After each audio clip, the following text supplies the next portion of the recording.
Hey everybody, thanks for joining us today. My name is Richard Young. I'm the Director of Outreach at the Frontier Energy Food Service Technology Center, and I have the t-shirt to prove it. Today we're going to talk a little bit about kitchen electrification and specifically about induction cooking and how that can help you with your kitchen and what an incredible technology it is. What I'm proposing here is kind of a win-win-win situation where we move towards decarbonization, where we have more advanced kitchens that can produce more food faster in a smaller space and with less labor.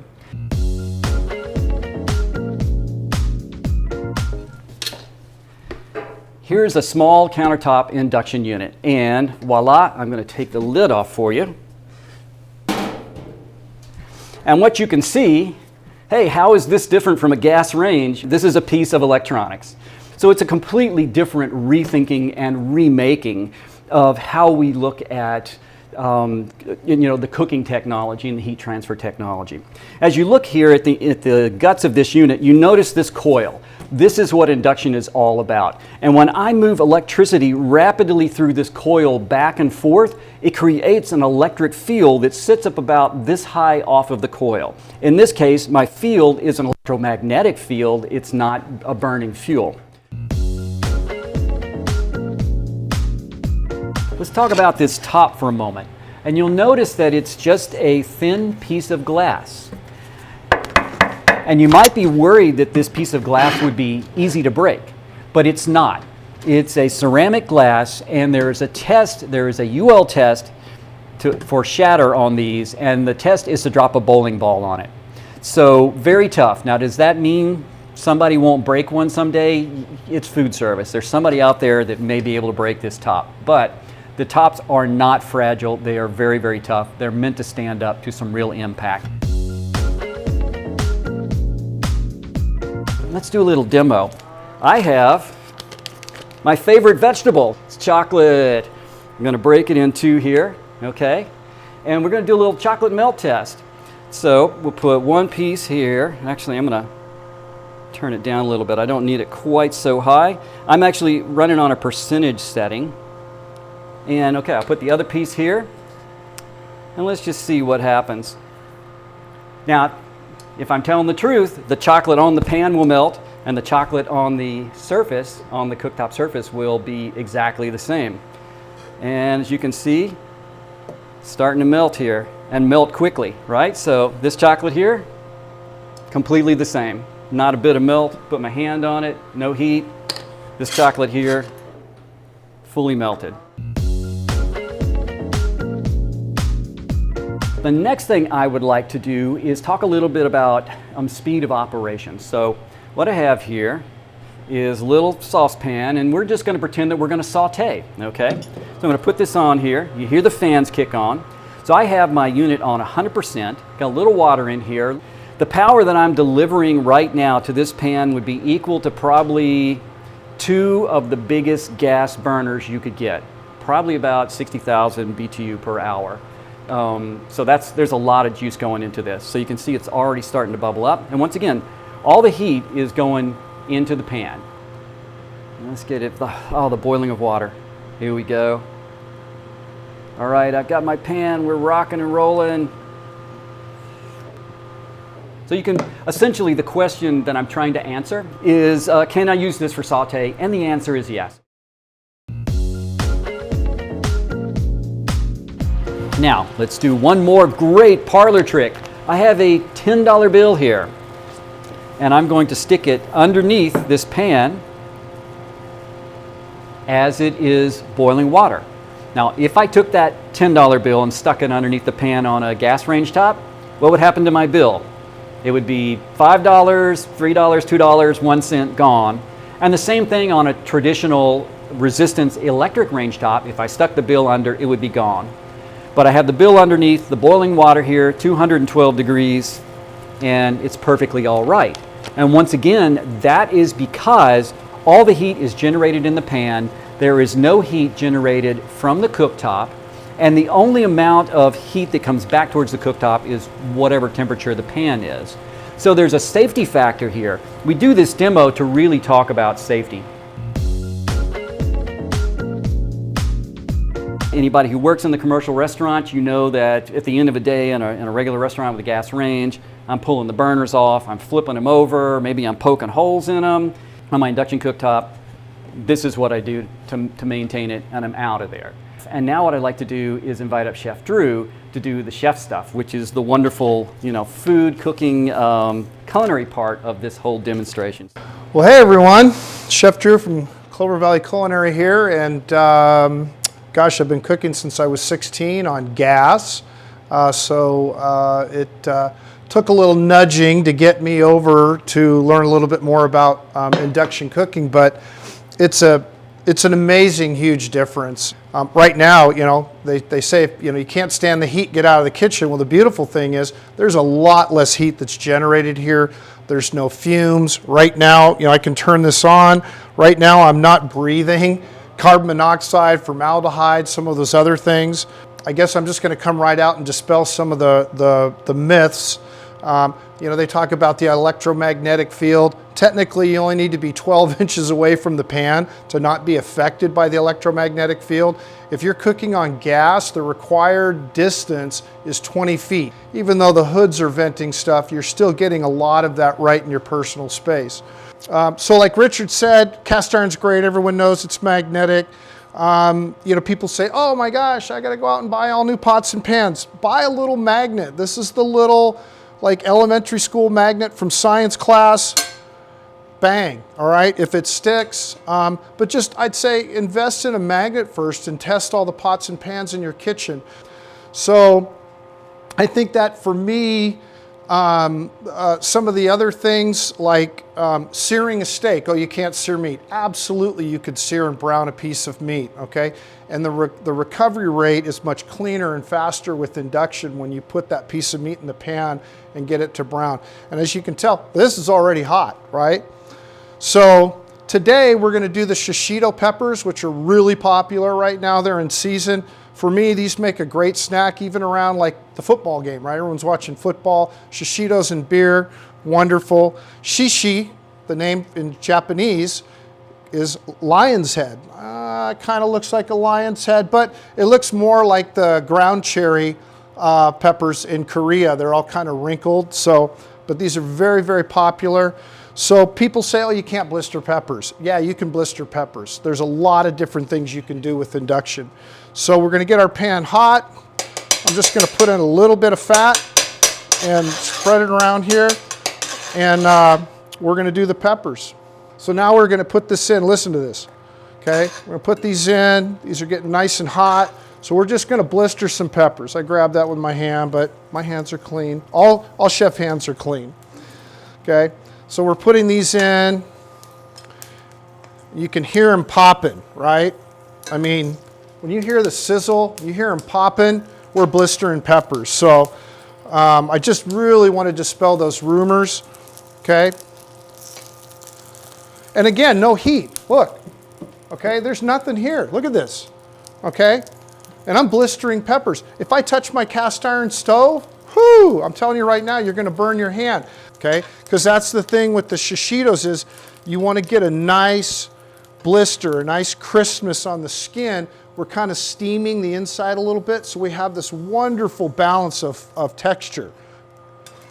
It's going to be nice and crispy on the outside, and it'll just have that nice texture on the inside. The other thing is a lot of commercial ranges are starting to come out with a downdraft, and you also don't need as much of a hood because you're not generating all those toxins, right? So when you want to talk about, energy and efficiency, well, if I've got to power my hood, the more CFMs I have on my hood, the more energy I'm using, right? So that's the nice thing is if you look at the overall cost savings, there's a huge difference. Look at this. Look, I'm blistering peppers, okay? This didn't take 15, 20 minutes, and now I've got this soggy pepper, and it's not quite so brown. Look at that. I mean, I'm just saying. I grew up on gas, been on gas ranges. Yes, I've cooked in big restaurants, small restaurants, hotels. Jockey Club in Washington, D.C., you know, I mean, and I got to tell you, you know, when you look at your thermometer, when you're in a commercial kitchen and it's hot and it's summertime and the pans are going, look at the thermometer in your pocket. I can remember one summer in Washington, D.C., it was at 150 degrees. 150 degrees. Right now, my thermometer, let's see, it's at 78 degrees right now, and we don't have all these fans going and air conditioning and crazy. So it's just a huge, huge benefit health-wise, energy efficiency-wise. You lose no quality. Look at that. Those are blistered shishitos like that. Just as fast as gas, cleaner, more efficient. Again, on the commercial side, look at, you want your restaurant to be number one, right? Everybody, I've been in the restaurant business, been in so many restaurants, new restaurants. You want your restaurant to be number one. You want it to be the best, right, in the city or the state or the world. Noma Restaurant, Google it. I love Google. Google it. Noma Restaurant just got voted number one restaurant in the entire world. And guess what they cook on? Induction. And it's fascinating. They make beautiful food, beautiful flavor. It's safer, it's healthier for the staff. They're not getting overheated. They're not breathing all those, I get formaldehyde. You're breathing formaldehyde with gas. I did it for years, right? So hopefully I'll live to 2050. I want all of you to live, right? So if Noma can do it and be number one, Michelin restaurants in Europe, Michelin restaurants all over the world. Canada's been cooking commercially on induction for years and years and years. So I guess I don't know, am I a convert or have I like rehabbed or something? I don't know, you know, I've come to an epiphany. But I'm here to tell you that I'm a believer, and a good friend of mine from Kitchens to Life, Chef Rochelle Boucher, she got me into this.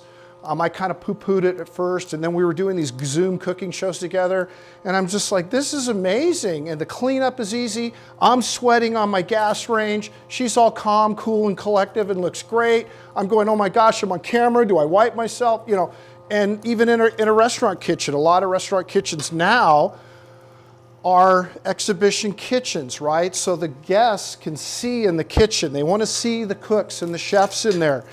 And if you go to a restaurant that doesn't have induction, and as service picks up, look around the dining room. Watch the windows where the sunlight comes in. The dining room's full of smoke and it's full of fumes, okay? When you're cooking with induction, it's not as hot. It's a lot more enjoyable for your guests. If you're a restaurant owner, you think about overall costs. Again, you're cranking the AC in the dining room because you have this beautiful exhibition kitchen that's generating all this heat, and you're trying to cool that dining room down. So if you look at your overall energy costing and efficiency, I'm telling you right now, induction is something you should really look into. Appreciate that. And I just want to mention something, which is Chef just walked up to this unit and messed with it for a moment and then is able to cook. So it wasn't like there was hours of training. No. Walked up, we looked at the power levels, he found the level that he liked. So essentially, it's like dialing up and down a burner. I did want to mention a couple of other things which you brought to mind, which is the induction is great for range tops. There are also induction woks and there's induction holding. But induction is not what the technology that you will use for all kitchen electrification. For instance, there are no induction ovens. Somebody tried to make an induction fryer, but it really had no benefit. It was no better than a regular fryer. There is a small induction griddle, but a regular high-performance electric griddle performs just as well.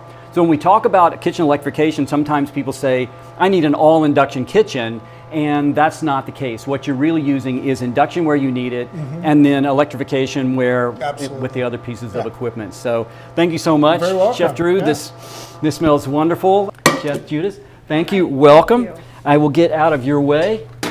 And I believe you have everything that you need. Do you? I believe I do. Okay, good. And I will also just like to mention that Judith she didn't go to cooking school on this unit. She walked in today, saw it, started playing with it, and essentially figured out how to use it pretty quickly. So it's not sort of a mysterious thing. It's a pretty straightforward process.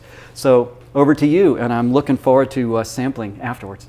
So it is very precise. I mean, it really has everything. It's so efficient. That is, I mean, like I said, to me, it's amazing. Another thing that I can mention about this, you don't really have to worry about too much with employees because you have a safety feature in here that, I mean, only you will get burned or something if you're not paying attention with the pan, the skillet, the pot, whatever is hot in there. But other than that, you're pretty safe, you know, making sure that nobody gets burned just like that.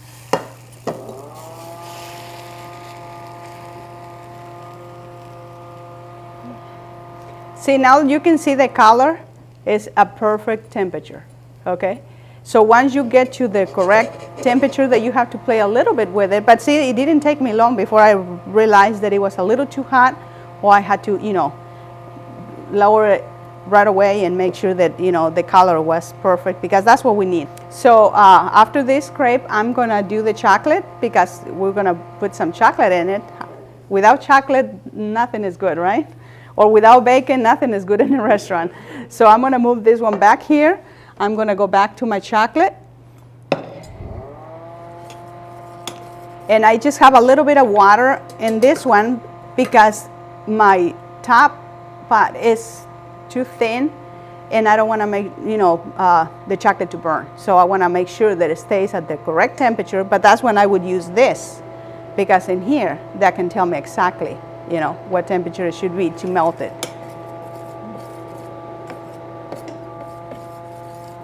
So I have to actually remove it from the heat because at that point, that's perfect. So I don't need to, you know, do any more at the moment. I'm gonna continue making a few more crepes because I think I want you to taste them and I wanna make sure that I have enough. Chef Judith, this is amazing, and I just want to point out to everybody that Chef here, I kind of mentioned this earlier, walked in and really figured this out on the fly. You have a couple of control options. One is power and one is temperature.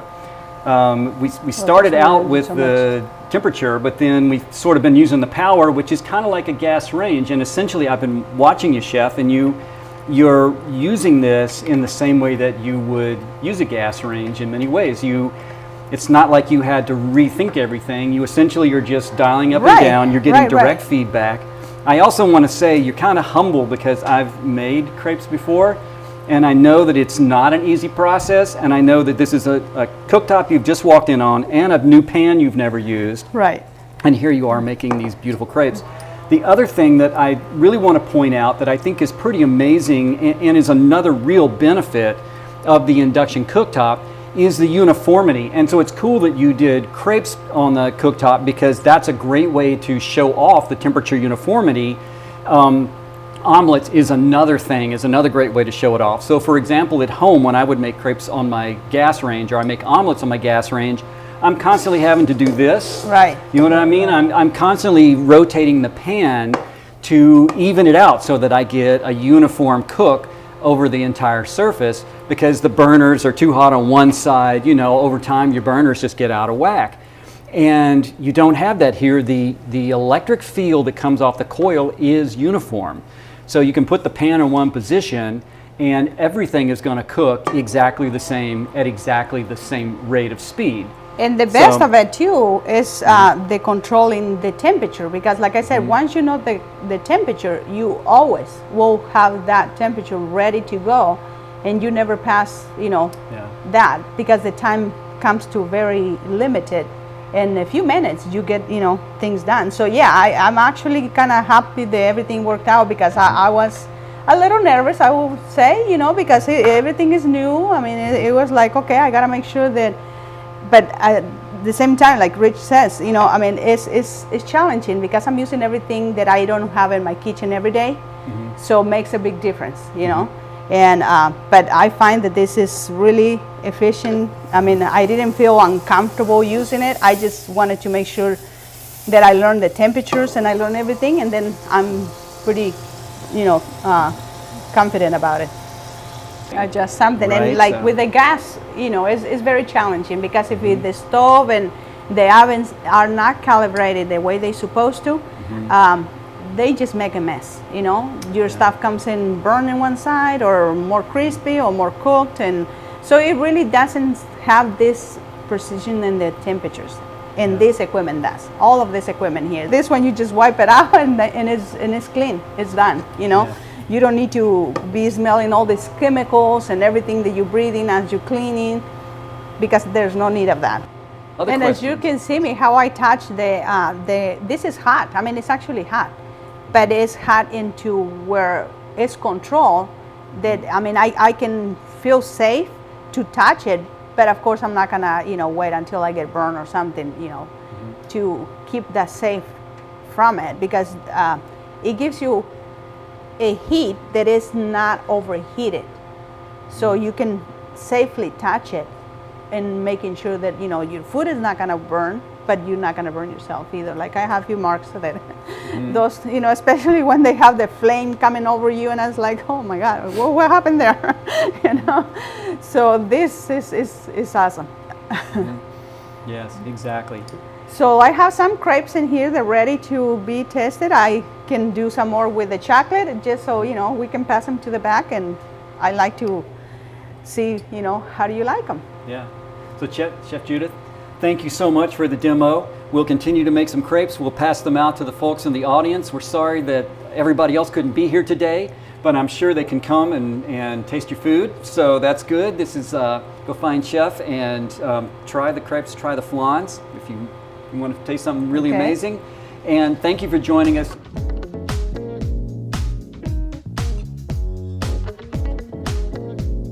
Learn about SMUD incentives on induction cooking equipment at smud.org/EES.